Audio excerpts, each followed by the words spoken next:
Most women think that food is their biggest problem, but food is not the problem. It's you. You are the problem. It's not your plan. It's not your coach. It's not your metabolism or the menopause. It is you. It's you not doing what you say you're going to do. It's you not being who you say you're going to be. It's you skipping over the uncomfortable parts and expecting big ass results. It's you knowing who you want to be, but still sitting back and acting like who you don't want to be. The problem isn't out there.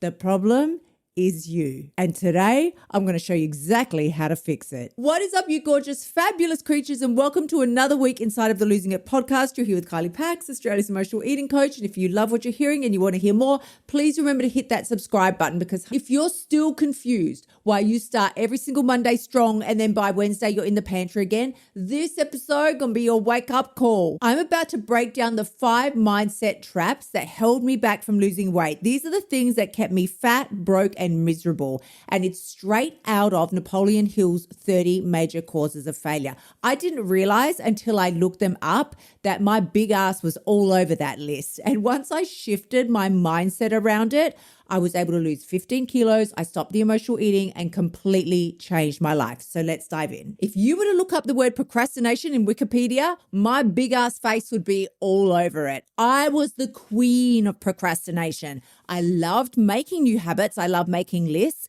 and I would carry them out for maybe a day or two, but then I would drop them and have all the reasons in the world why it was extremely valid for me to wait and do that thing later. Let me tell you something. A habit missed once is a mistake, but a habit missed twice is the start of a new habit. And that is where I spent my entire life. So the first mind shift that I needed to change was entirely around procrastination and the I'll start tomorrow syndrome. My old mindset was I'll wait until I feel motivated. I need the perfect time to start, or I've got to wait for life to calm down. There's too much going on. But the reality was there is never a perfect time. In fact, that is your mistake. The mistake is thinking that there's going to be a time when there is a better time. And every single delay was postponing my transformation further and further into the distance until it became such a tiny speck, I didn't even believe it was possible for me anymore. I was using planning as a disguise for my procrastination. I would sit for an hour and make fancy plans on spreadsheets, and I would download apps and pay for year subscriptions, and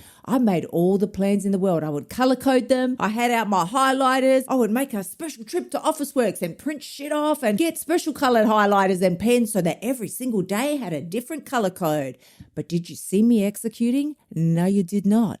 The journals were there. The meal plans were there. I would watch the videos, but I was never taking real action. So my brain was getting a dopamine hit from preparing, but I was never following through. Let me tell you something right now. Thinking about it isn't doing it. Talking about it isn't doing it. Researching it isn't doing it. Watching videos about doing it isn't doing it. Thinking about doing it isn't doing it. Imagining how good it's going to feel when you do it isn't doing it. The only thing that is doing it is doing it. Procrastination is just fear dressed up as some kind of strategy, and we think that by being organized, we're going to avoid any potential failure.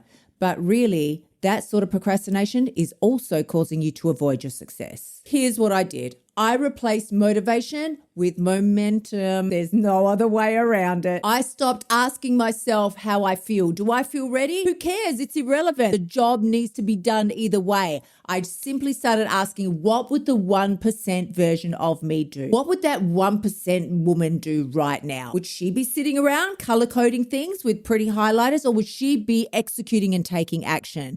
Every one tiny step that you take, pouring the water instead of the wine, journaling instead of snacking, every single one of those was a deposit into my identity bank, because that is the change that really had to be made. You can't afford to sit around and wait until you feel ready. What you can do is start acting your way into readiness. Because when I stopped waiting for Monday and I started building that proof that I was already capable, that's when everything finally started to change for me. The second mindset I was stuck in that was keeping me fat, miserable, and broke was a lack of self-discipline.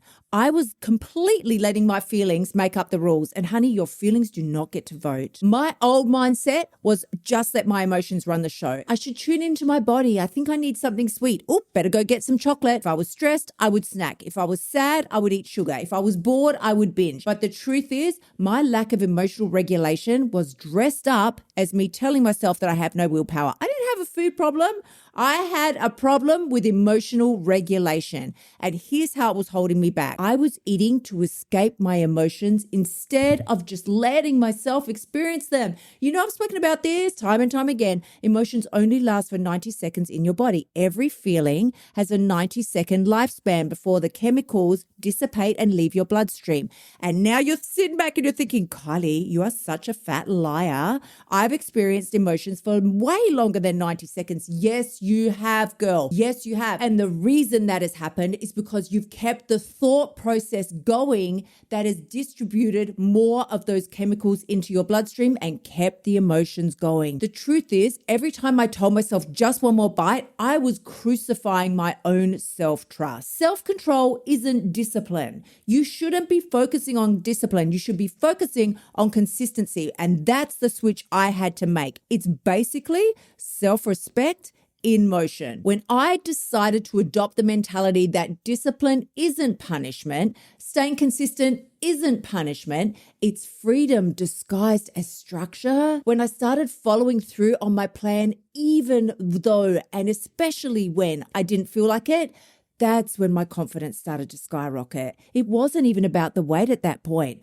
I built emotional strength by showing my brain that I could feel uncomfortable and live. Yes, I could feel uncomfortable and still choose to stay in alignment with the vision that I had for myself. Discipline and consistency aren't some kind of punishment. They're actually the foundation for the life that you want to live. And once I built that emotional resilience, I didn't need willpower anymore because that consistency became the self-love boundaries that I'd always craved. The third mindset that was keeping me fat, broken, miserable was me living my ass in victim mentality.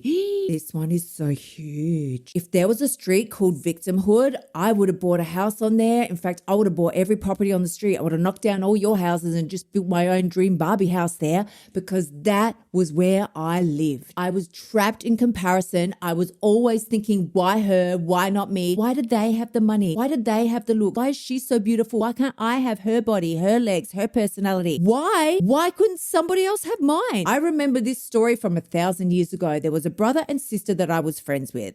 And the brother told me that one day he was walking through the shopping center with his sister, and she, very much like me, was always struggling with her weight. And she was walking next to her brother and she was complaining as she looked at all the other females around her. And she said, why can't I look like her? Why can't I look like her over there? And why don't I look like that beautiful girl over there? And then her brother looked at a woman sitting over in the corner on her own who was fat, broken, miserable, and didn't have the looks that his sister had. And he said, and why don't you look like her? It was such a light bulb moment for me. We don't see how good we've got it. What we've been blessed with was meant for us. It wasn't meant for somebody else. And what they were blessed with was never meant for you. So how utterly ridiculous for you to sit back and think, why can't I have her blessings? Why can't someone else have yours? You're not even enjoying what you've got because you are so fixated on what somebody else has. I sat back and envied what other women had when I wanted it too, instead of setting my butt in motion to go get it myself. I would let that envy turn me into a bitter person instead of being an inspiration for someone. And because of that, I kept proving myself right over and over again. The more I told myself nothing works for me, the more nothing worked for me. But the deeper truth, all that negativity that I buried myself in was just a safety net. As long as I just sat back and expected to be disappointed in life, I never had to feel the real pain of being let down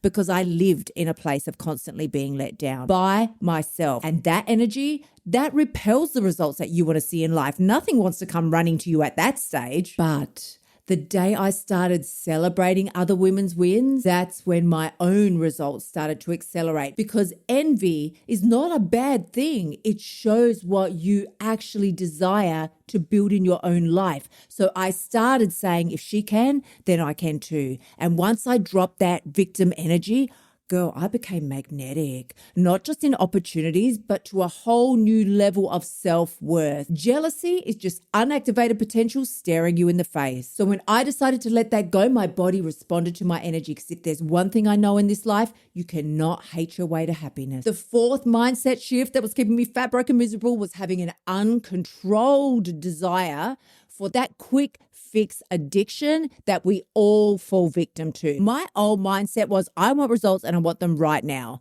So I was constantly searching for the next detox, the next cleanse, the next quote unquote reset, when in reality, I was addicted to the short-term highs that they gave me, when I should have been focusing on the long-term transformation, because this is how it held me back. I would lose a few kilos, but I would gain them straight back. I confused intensity with identity. Just because you go hard, girl, doesn't mean you've changed how you see yourself. I wanted the transformation, but I didn't want to go through the transformation process. Honey, your results are not going to happen by chance. They're not going to happen through another reset, cleanse, or detox. They're going to happen by change. You cannot shortcut your way to self-respect, because if it's not sustainable, then it's not real success. What it is another form of self-sabotage that you have dressed yourself up in, and you're looking real pretty as you dance across the delusional stage of your life. The mindset shift that I had to make, I had to stop asking myself, how can I lose it fast? And I had to start asking myself,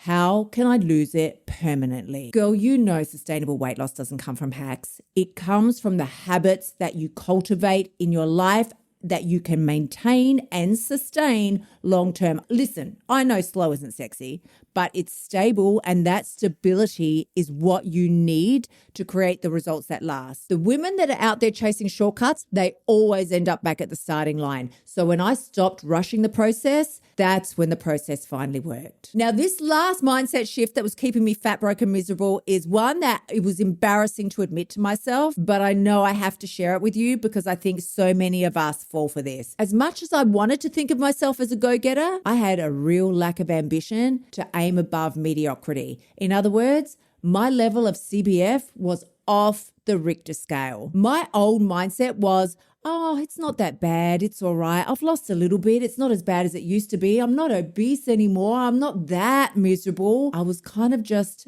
okay with being okay. But here's the truth. That mediocrity, it's the silent killer of your dreams and your potential and what you came to this earth to be. It's comfort dressed up as, oh, it's not that bad. No, honey, you need to feel the pain. It is that bad. It's so freaking bad that you need to shift your ass right now, because here's how it's holding you back. You'll stop pushing yourself. You'll mistake not being in so much pain and discomfort anymore for being happy, and you will set embarrassingly small goals so that you don't have to feel disappointment if you don't reach them. We're not rolling like that here anymore. The woman who lives a life of fearing failure is also going to live a life of regret. Being quote unquote fine is the enemy of being fucking phenomenal, and you have the ability to be phenomenal. Don't tell me that you don't. I know you're a 1% woman. That's why you're listening to this damn podcast. So here's the mindset shifts that I had to make. I had to stop asking myself, what can I get away with? Ooh, you know we all do this one. Every single night, sitting in front of the TV. How much can I eat without gaining weight tomorrow? It was a game of Russian roulette night after night after night. The CBF factor is real. And the only way out of that is to start asking yourself, what would my 1% version of me do? You know how people get around with their WWJD bracelets? Girl, you need to make one for what would the 1% version of me do? And when you start embodying her, how she eats, how she thinks, dresses, and moves, that's when your results will become automatic.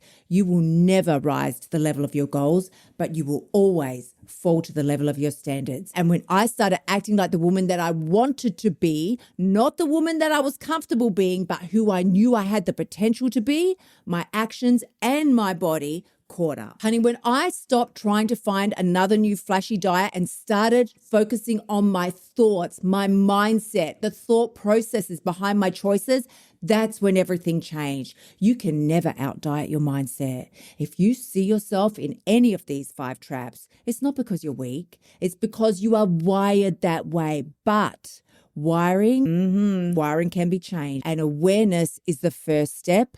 Action is the second. Honey, if this episode hit home for you, take a screenshot, share it on Insta, and tag me at Kylie Pax with your biggest mindset shift from today. And if you're ready to stop thinking like the 99% and start becoming that 1% woman, get inside the Bombshell Blueprint. That is where you've got me holding your booty accountable all day long, because one woman listening today is going to change her life. The other, she's still waiting for Monday. Which one are you? I will see you next week. Until then, gorgeous ones, bye for now. Thank you so much for tuning in. Remember to shimmy your butt over to kyliepax.com and join me inside of the Bombshell Blueprint so you can stop emotional eating and start losing your weight now. You'll also find helpful notes and resources inside my past podcasts that will help you lose your weight without losing your sanity. I will see you next week.